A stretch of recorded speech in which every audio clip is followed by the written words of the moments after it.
اعوذ باللہ من الشیطان الرجیم بسم اللہ الرحمن الرحیم اللہم صلی علی سیدنا مولانا محمد وعلی آلہ وصحبہ وبارک وسلم۔ تمام تعریفیں رب العزت کی ہیں جو تمام جہانوں کو پالنے والا ہے۔ میں ہوں حکیم عامر شہزاد ڈسکا سے۔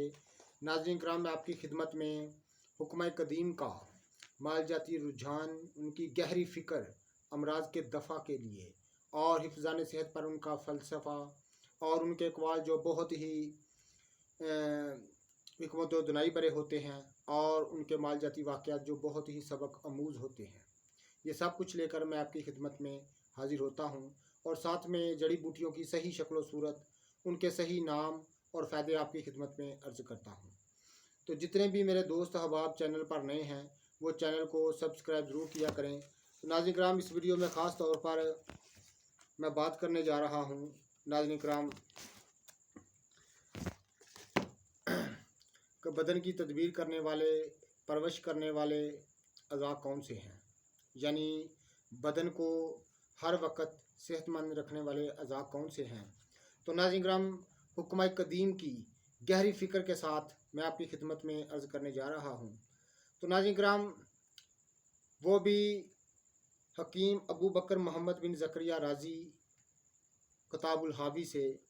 تو ناظرین کرام، حکیم ابو بکر محمد بن زکریہ رازی فرماتے ہیں کہ بدن میں تدبیر کرنے والی 3 قوتیں ہیں۔ پہلی قوت حوانیہ ہے، دوسری قوت نفسانیہ ہے اور تیسری قوت طبعیہ ہے۔ قوت حوانیہ کا مرکز دل ہے، اس کا مزاج گرم خشک ہے، پورے بدن سے اس کا تعلق رگوں ریشوں کے ذریعے سے ہے۔ نبض اور حرکت ذاتیہ اور دائمیہ کا مرکز بھی دل ہے۔ اس کا تعلق قوت حوانیہ سے ہے، اس لیے نبض سے دل کی کمزوری، قوت حرکت، سکون اور مزاج کا علم ہوتا ہے۔ اعصاب، قوت نفسانیہ کا مرکز دماغ ہے، اس کا مزاج گرم خشک ہے، اس کا تعلق پورے جسم سے اعصاب پٹھوں کی معرفت سے ہے۔ اس کی قوت سے حس اور حرکت ارادیہ کا وجود قائم رہتا ہے۔ قوت طبعیہ کا مرکز جگر ہے، اس کا مزاج گرم تیز ہے، یہ بھی تمام جسم میں ورید و رگوں کے ذریعے پھیلی ہوئی ہے۔ تو ناظرین کرام، قوت نفسانیہ، قوت ناطقہ، قوت حاسہ اور قوت متحرکہ، ان کا مرکز دماغ ہے۔ تو ناظرین کرام، قوت ناطقہ کی پھر 3 قسمیں ہیں۔ یہ تخیل کا فرض انجام دیتی ہے، اس کو قوت متخیلہ بھی کہتے ہیں۔ یہ مقدم دماغ میں ہوتی ہے۔ قوت فکریہ، یہ وسط دماغ میں ہوتی ہے۔ قوت حافظہ، یہ مؤخر دماغ میں ہوتی ہے۔ یہ تینوں قوتیں نفس کی ہیں۔ قوت طبعیہ 3 قسم کی ہے: قوت مولدہ، قوت غازیہ، قوت مربیہ۔